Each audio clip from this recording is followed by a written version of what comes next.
I made a bit of progress here, and I started with this side elevation. And when I say side elevation, I guess I'm referring to the southern elevation. And we will use that naming convention. So here, let me do this. Let me turn off my guidelines. Guides, turn that layer off. Yes. When I look at this elevation, we're actually looking in, ooh, that's too big of an arrow. Give me a second. Make it a smaller arrow. We're looking at this elevation of our building, and that elevation happens to be the south elevation. So let me just type in south right here, click off of that. So that's our south elevation. In the other direction, this would be our north elevation. Let me type that in also. And then let's finish this off in this direction. This would be my east elevation. And then looking at it from the other side, and just ignore that I have that other external reference there. So I'll just point here like this. And this one is going to be our west elevation.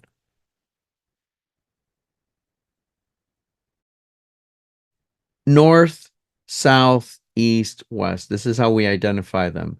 So what I started down here was my south elevation. And then what I'd like to focus on right now for a few minutes real quick is my west elevation. So let me clear the screen on that and then bring back my layer that I had turned off. Let me turn them all back on and then start putting in some more lines just to get the basic massing of it. And then I want to move on to doing some other things. So I'll continue here and I put in my guidelines. They're going to help me. And do I have my buildings? Let me double check something. Let me select all the guidelines here, give that a right click, and draw order. I want to send to back in case I have lines there, which I don't. Okay, so I'll go ahead and continue. And I will go ahead and make current. I'll click on this icon here, this text. And I'd like to make this layer current, which is my heavy layer. So this is information that's right in the front. So this face of my building is really in the foreground. That's the closest to me. So that's the one I'm going to use to draw these lines in here. So I'm going to zoom in here. I'll type L, enter. And I know that it starts down here. So I'll click there and I'll take it all the way to the underside of my roof. Enter with my space bar to terminate the command. Enter again to resume line from here to there. And enter. Okay, next. I want to show the lines that represent the edge of my building on the other two sides. So in this case, instead of being heavy, I want to make these medium. So now I'll come over here. I'll type L, enter. From this point up, enter. And then over here, L again from this point and take that straight up there and enter. All right. Now I want to drop in my stairs. And the stairs, I want those to come in with a lighter line weight. So I'm going to pick light. And here's what I'll do. Instead of drawing some guidelines, I like to do this. I'll draw a line from here down, and I'll just stop it right there. And then I'll copy that line from this endpoint over here, tap the escape key. So I have those three lines, and I'll simply select them and then move them. So I'll type M, enter. I'll move them from this endpoint straight down here, and I'll let it snap to the perpendicular right there. Okay, now I have a lot of lines in the way, so I think I will go ahead and turn off my guidelines. And then it does look a little messy. You're more than welcome to clean things up, but I can work with this. So here's what I'm going to do. I know that that first step is coming up 6 inches. So I'm going to come over here. I'll type L, enter, and I have object tracking turned on. So I'll hover at this endpoint, move it up. I'll type 6, enter.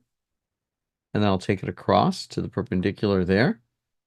Tap my spacebar, terminates the command, tap the spacebar again to return to that command. Track from this endpoint up 6 inches. So I type 6, enter, and then take it across like this to the perpendicular and click. Spacebar to terminate the command. And now I'll use my fillet command. So F, enter. I look at my radius. It is currently set to 0. Great. So I now can, I'm going to do this multiple times. So I'm going to type in M for multiple, enter. So now I can pick this line and this one, continue, and continue, and then one more. And then I'll stop. Now here's where I really want to finesse this. I want my stairs to come in, and I want them to be a lot lighter. And I do know that this line right here represents my foundation. But right now I'm going to take some artistic liberties, some license here. And I will go ahead and trim that line. So I'm going to type TR, enter, and I'll just trim it right here. And then I'm also going to trim this line and enter. And now I'll go ahead and type L, enter, and I'll draw the line here and carry it all the way across and enter. Because I want this to print lighter. I want my wall here to print heavier. I want this in the background, well, midground, to also then print medium line weight. So I'm controlling all of that. And then this line right here, I'm going to select that and simply delete it. And then what I'll do is I'll take this line and I'll just extend it across because I need to continue showing where my foundation line breaks from the building. So I'll tap the escape key. So this line represents the concrete from the bottom down, and then it also represents my finish, which in my case is brick, going up. But it's going to come in lighter. Okay, and then over on this side, that's where it ends. And I'll go ahead and trim that. So TR, enter, trim this line, enter. Okay, but I would also like this line segment here to come in lighter, or at least match the medium line weight.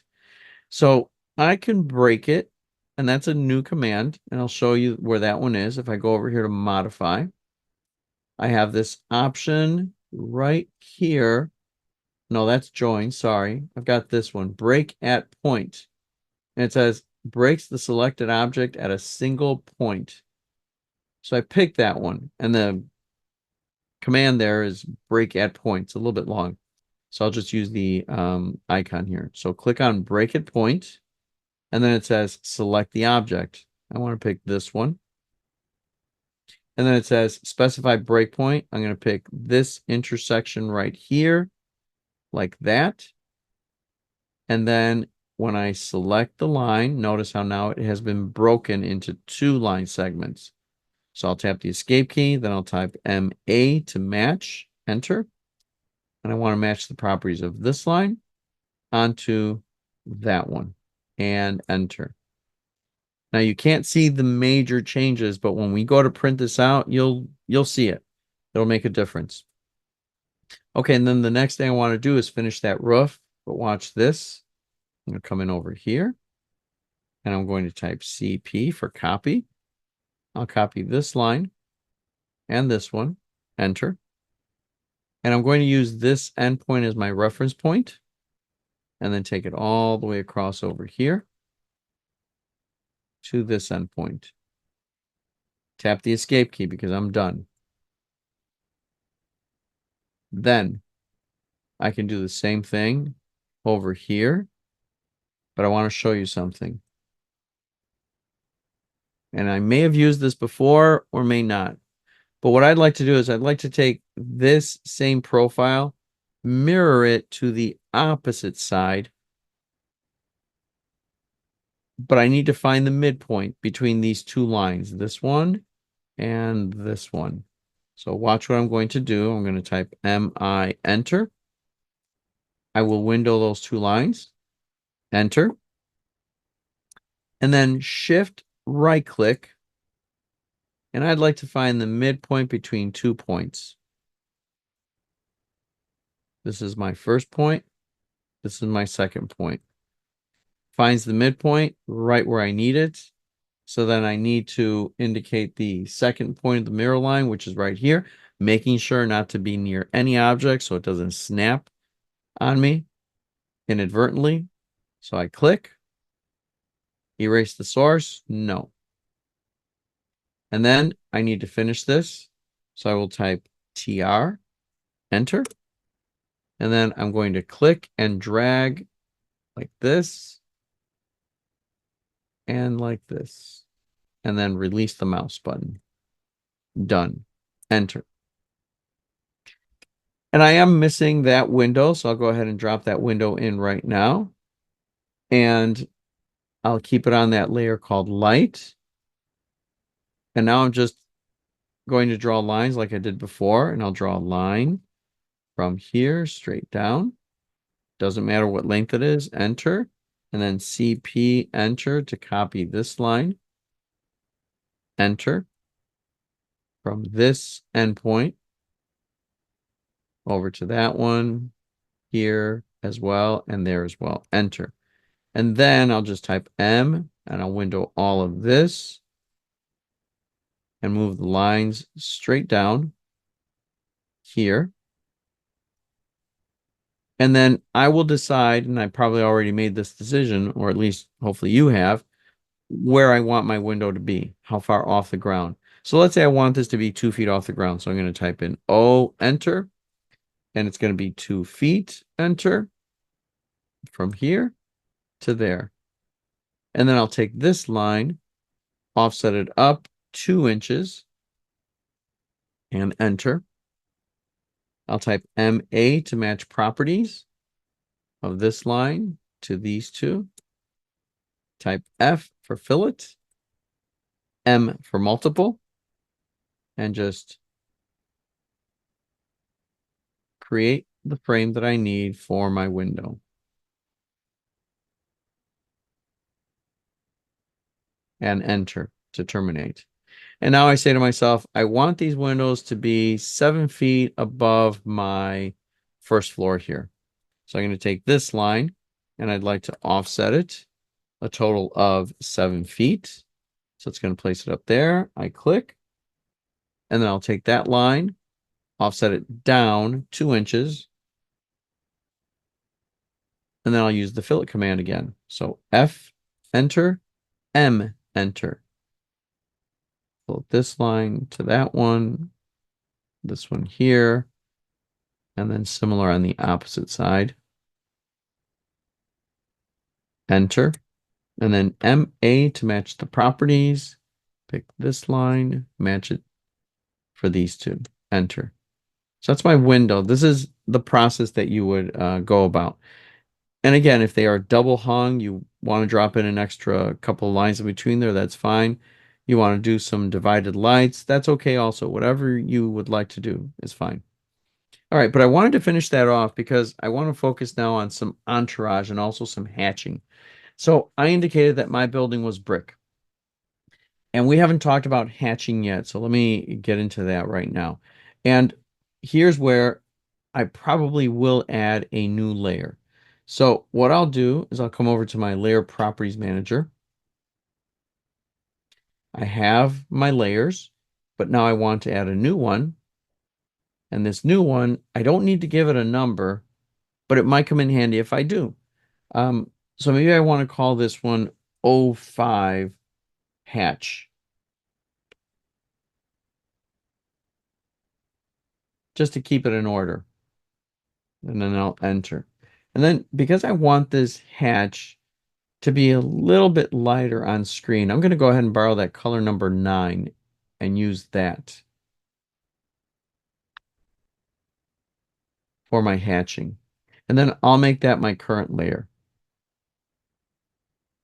And now let's say this area right here, I want to show brick, a brick material. So what I'll do is I'll come over here to my home tab, draw panel, and this is the hatch icon. And you can see it says you can type in hatch, or keyboard shortcut H. So I'll go ahead, I'll just show you there's hatch, there's a gradient fill, and then it shows boundary, but we're just going to focus on hatch. So I click on hatch, and the ribbon changes. And in the ribbon, I have my boundary, my pattern, some properties, and some other information. So first thing that we typically do is we select the pattern that we want. So I'm going to click on this drop down right here, and then I will click and drag the slider until I see something that refers to brick. So there is a brick pattern. This is included in the AutoCAD template. So I'll borrow that one. And then I'm prompted to pick points. And what I'm basically doing is I'm picking an area that I'd like to fill with this hatch pattern. And that's why it says pick point over here. So I'm going to hover right here for just a moment and then click. And notice how it's finding that area. But I still don't see a brick pattern. So what you need to do is you need to change the scale. Or hang on a second. Well, yeah, let's try the scale. So sometimes one doesn't cut it. And again, this is where I go with my values of 12. And now with 12, notice how it is showing me that pattern. So if I zoom in, 12 may be too much. But let's see. If I change it to 24, maybe that's a little bit better. So you can adjust this. It doesn't have to be exact. We just basically want to show that we have a material here and it looks like it would be brick. So I'm going to leave it at that one for 24. The one thing I don't want to do is I don't want to bring this down to a smaller value and really have that pattern tiny, because then that's going to print out the wrong way. So in other words, what I mean by that is that there's too many lines, and instead of looking like a brick pattern, it's going to look like a fill pattern. So I'm going to set this back to 24 and go ahead and enter there. Now, there is an option here to set the origin point, but it looks like mine is already setting the origin down here at the base, so I don't need to touch that. But if you ever wanted to, you could change the origin. So you can click on set origin, and what that would do is it would, here, if I click, let's say right here in the middle, oh no, it's already got a pattern there. If I click here, notice what it did. It readjusted the pattern and it's starting it right there at that edge. But maybe what you want to do is just maybe pick over here for that set origin, or leave it as it was. It doesn't matter. I'm just showing this to you. So you have that option.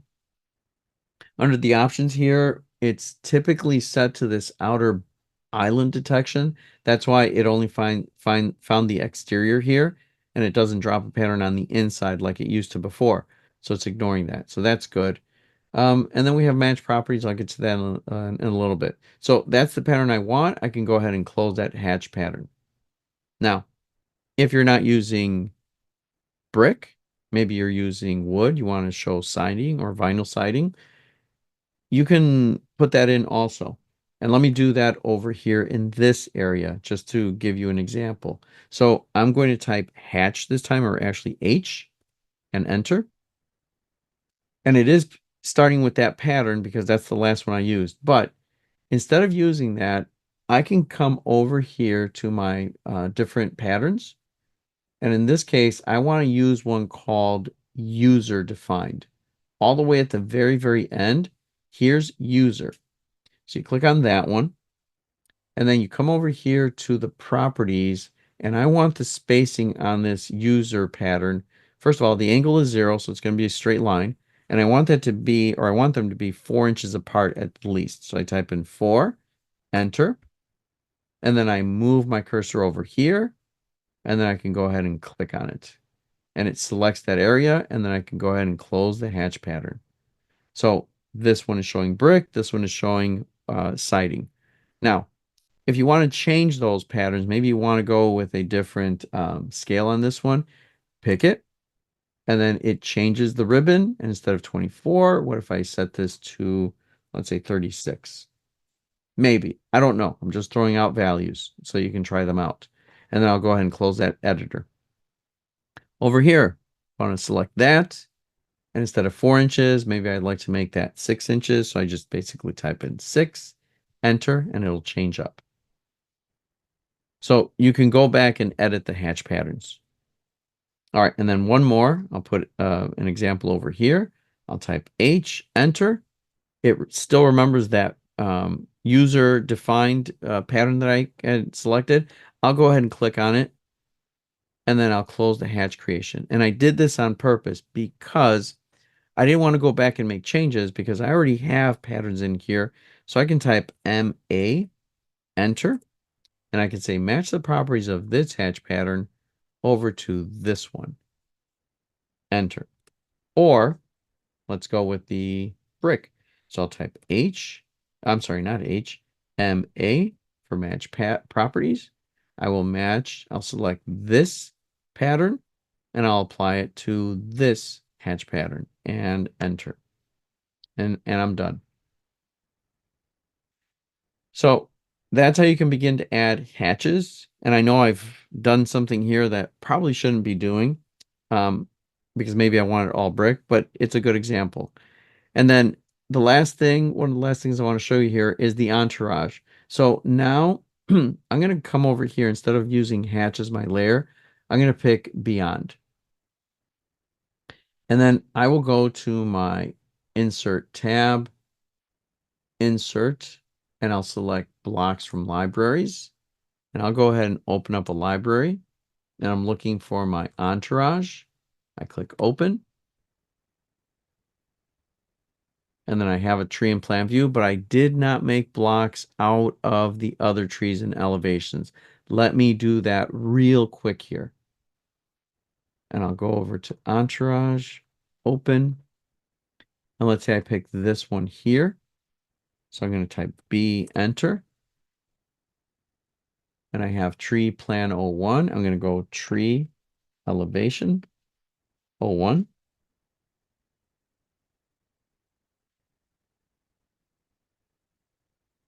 All right. And I will pick the point and I'll pick this one.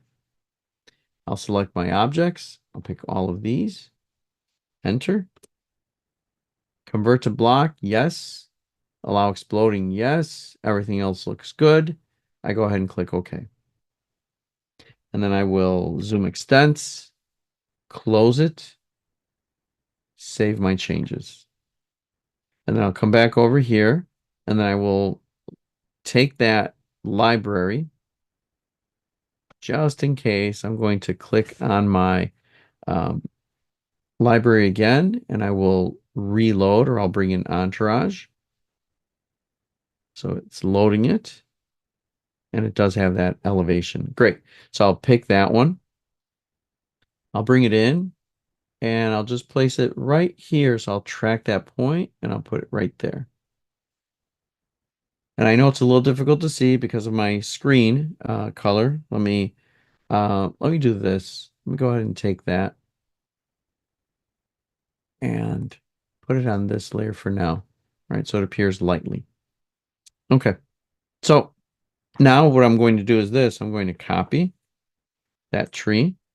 Now, what we typically do is we never put trees in front of our buildings. So even though there is a tree here, we're going to ignore that. So I'm going to enter, and I'll copy this tree, and I'm just going to place it somewhere over here where I think the other one is going to be located, like this. And then I'll just take that tree, go to my properties here, and I'm going to increase the scale to, let's say, 1.2.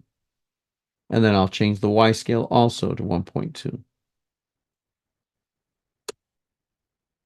And that makes it a little bit bigger. So that's nice. And then I'm going to show the other tree in the background here. So it's going to be further back. So I'm simply going to make a copy of this one just over a little bit like that. And maybe I want to take that one and make it a little bit bigger. So I'll go 1.4. And I'll set this also to 1.4. Right? But it's in the background. And then what I'd like to do is take that tree and see maybe now, because I already have this hatch pattern set to a light line weight, or it will print light, I can maybe borrow that and use that layer and put this tree on it. because I want them to print similar. For now, when it comes time to print, I might change it. But for now, this could work. So I'm trying to show those trees there, and then I would also do the same thing over here in this elevation. So I'm going to type copy this tree from here. Let's copy it over there. And again, no trees in front. I'll just put one here to kind of match where that one's located, and then change the scale, whatever I need to do. And then maybe there's a tree in my neighbor's yard that I might want to show, just like I'm showing a tree behind over here. I might do the same thing over there. So take some artistic liberties and put in the trees to show some entourage and give us a sense of scale for both of these.